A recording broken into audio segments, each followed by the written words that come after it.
Hi everyone! In today's video, I'll be covering important information about living in Turkey. For example, cost of living, how to look for a job, about the residence permit, and so on. So if you're one of those people who are considering moving to Turkey, this video will be for you. Once you have entered to Turkey, the first step that you have to do is to do the process in order to obtain your legal residence permit. In Turkish, it's also known as IKAMET. There are many types of residence permit, but the most common ones are the ones obtained with tourism purposes or for family purposes. In this video, I'll be covering mostly the first type, which is the tourism one. Anyone staying in the country for more than 3 months or 90 days has to apply for this residence permit. And right now, I'll be mentioning one by one those documents that might be requested from you. These documents are your application form that you have to fill in when you are applying for this residence permit, as well your passport, 4 photographs, a declaration stating that you have the enough financial capacity in order to stay in the country throughout the time, also your travel visa that you use to enter the country, your rental agreement, and this must be notarized, and a valid health insurance.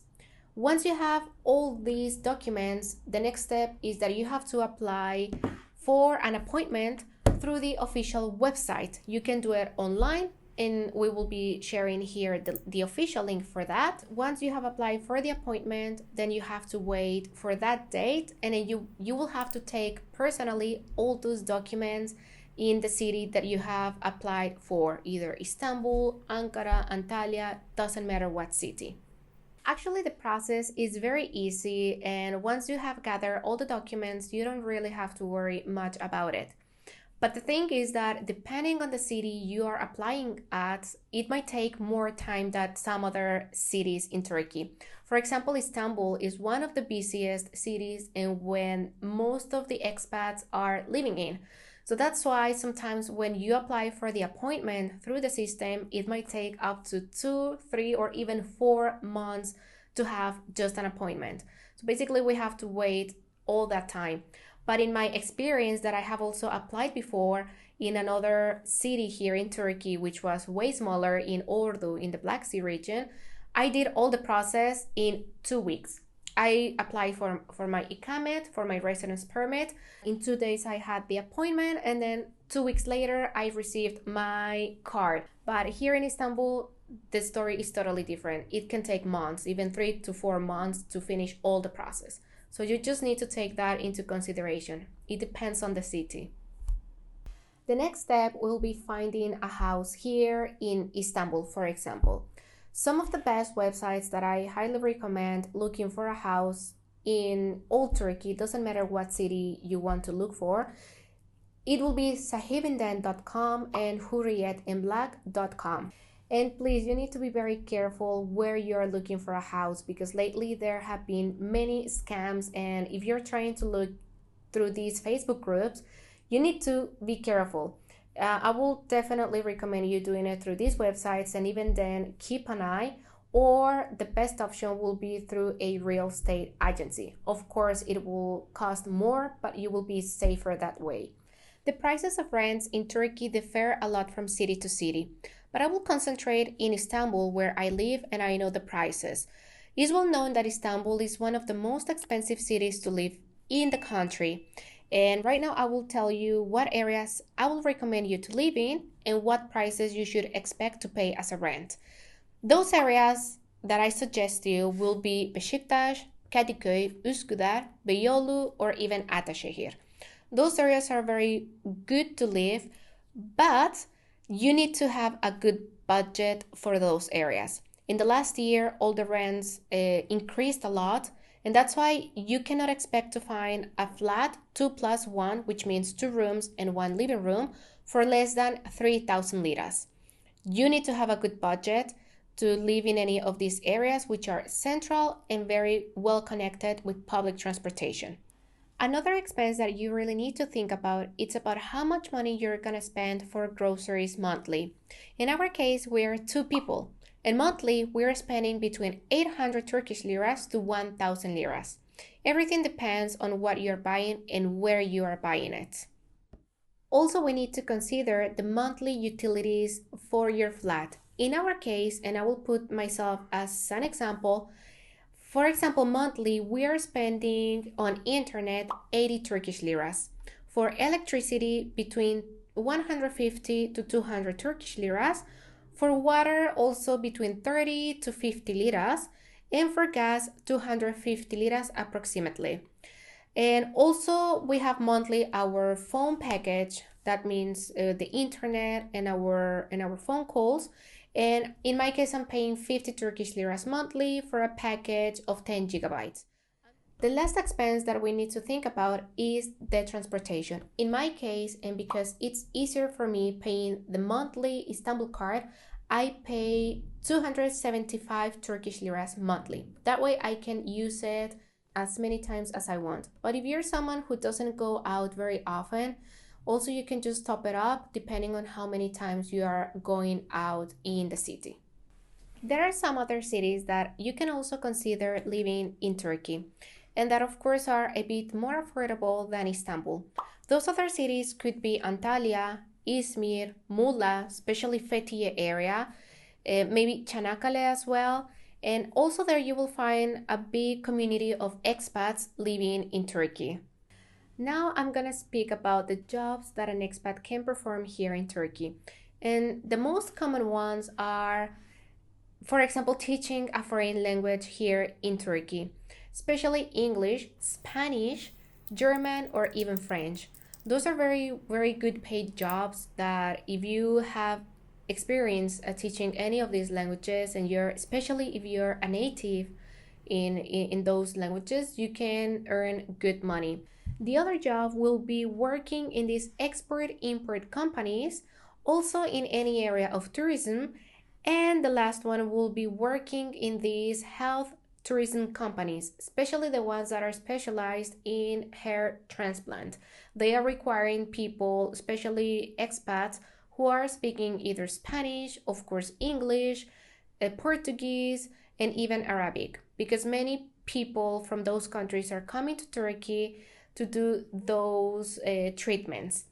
And the last one will be also as an au pair. Au pair has been very popular here in Turkey, so you can also consider that other option. Now the most important topic, which I think is the salary.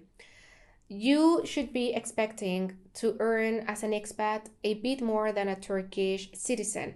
This year, for a Turkish citizen, the minimum wage monthly net, it should be 2,800 Turkish liras. And depending on the occupation you are having here in Turkey, they will pay you even 2 times up to 6.5 times more the minimum wage net for a Turkish citizen. So for example, let's imagine that you are here and you want to teach English or Spanish or any language. You should expect to be getting paid at least 8,000 Turkish liras monthly. Here the salaries are paid monthly, and that will be net.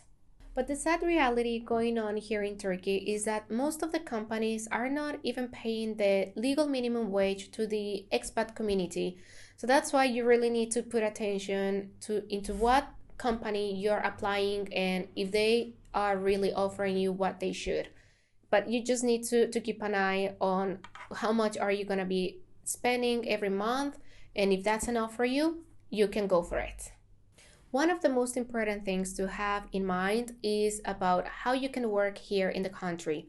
And you need to know that, as in any other country, if you have a residence permit, doesn't mean that you can automatically work here and start earning money. It doesn't work like that. For that, you need to have another permit, which is especially for working. This is the working permit. And that one, when you're applying to the company or to a school or any other place, you need to make sure that they will do the process to get you the legal work permit.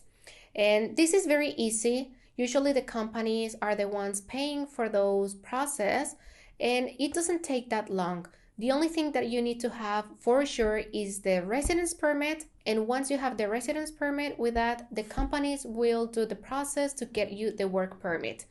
Also, there is the option that if you want to apply and look for a job from your own home country, you can do it.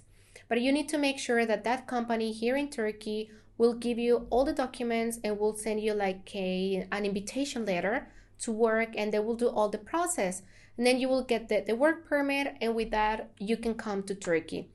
Just if you do it from here, from the country, you will have to do an extra step, which will be getting the residence permit and then the work permit. It's just an extra step. It's all up to you. Last but not least, you need to keep in mind that also when you are coming to Turkey, and of course you'll be bringing your mobile into Turkey, you need to keep in mind that you need to register it here in the country. And for this year, the tax for every mobile is 2,006 liras. What you are going to need is your passport, your residence permit, and then you need to pay that amount. And then you have to register your email number, and they will link it into your passport. It's a very simple and quick process, but you really need to pay it, because otherwise, if you don't pay it, the government automatically will block your mobile and you won't be able to use it at all, not even for receiving or making phone calls, nothing. So you have only 120 days starting from the stamp on your passport when you enter Turkey, and you can do it either online or you can go directly to the tax offices. Now the $1 million question: is it worth living in Turkey? Well, I will answer as my own experience, and living in Turkey, it's a very beautiful experience because of the culture and everything. But being honest, of course, the salaries are not as good as European countries or many other places in the world. So unless you're expecting earning a high salary here in Turkey, let me tell you that that will be mostly impossible. But if you really want to experience the country and give it a try, you can come and do it. I wouldn't recommend it to those people who, especially if you live in a country which currency is euro or US dollar, and then you come here to Turkey, you will be getting paid in the local currency, which is the Turkish lira, and then you have debts on your own country in either euro or dollars, and then you have to pay that. I wouldn't recommend it, really, because right now, the economy is not very good, and that has made many expats to go back to their home countries. That's why you really need to take a lot of things into consideration before moving here. We already gave you some approximates about the prices of rents, cost of living, and everything. You can do your calculations, and if you think that it's worth the chance, come and do it. It's a beautiful country, but unfortunately the economy is not as strong as in any other European country or even the USA or Canada. If you have any question about any of these topics from the video, don't forget that you can comment below and we'll try to answer them as fast as possible. Also, if you're somebody who is already living in Turkey, please, we will truly appreciate if you could share your experience so others can also read them and learn from your own perspective. If you want to keep receiving more tips and recommendations about Istanbul, don't forget to click the subscribe button. See you next time. Bye bye.